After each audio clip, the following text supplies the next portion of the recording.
So I have a few questions, comments, and concerns that about teaching kids news literacy. One is making sure that they go to a source that is trustworthy.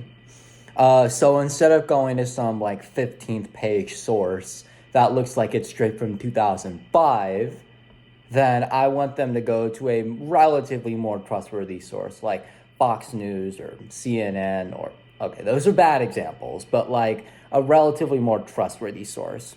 On top of that, I also want them to really analyze each of the sources. So do things like analyze the author, analyze where the website that the article is published on, things like that. Analyze what's said in the article, and then also analyze what is said in the article, and then compare that with like other sources to see, okay, what is and is not left out here, because many sources can lie by omission. So like if I'm talking about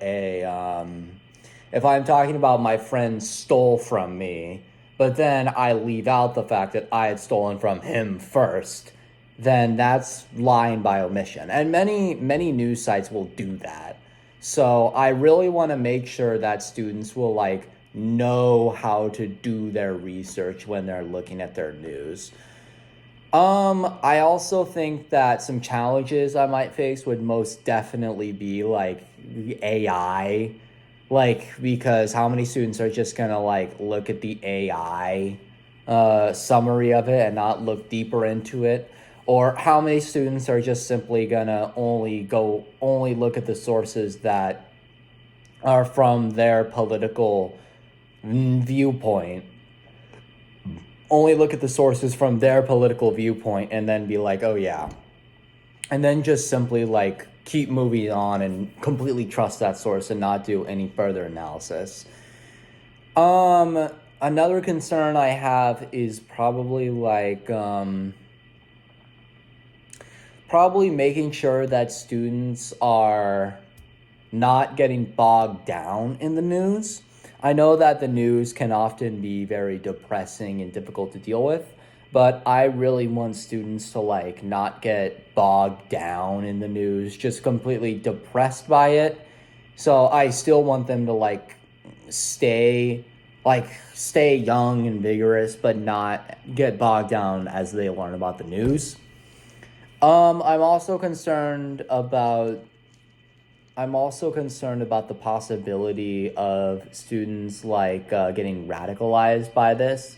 So like they possibly can go down untrustworthy news sources and then basically like kind of go down internet rabbit holes of extremism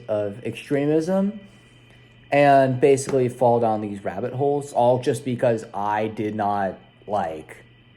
all just because they started learning about the news.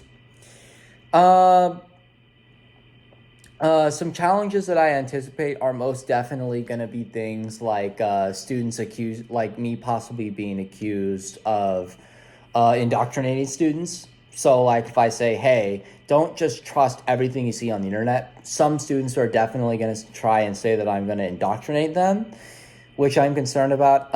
I'm also concerned about the possibility of trying to maintain impartiality here, because like if I'm having them learn about a current event and I'm having them look at multiple news sources, I might accidentally reveal that I'm kind of partial to a certain topic, so that could be turned against me. um and I would say just overall that teaching students like news literacy is a very difficult and interesting thing to do, because when I'm trying to teach students news literacy, it's all about making sure that they get the full picture and look at multiple different sources, but also just like look at the overall source, which is like a bit more difficult than it sounds, because when you're doing news analysis, you need to do a lot of reading between the lines, which can definitely be difficult, especially for like students who struggle with reading comprehension. So overall, those are my questions, comments, and concerns for the comprehension. Yeah. Thank you. That was my news literacy analysis.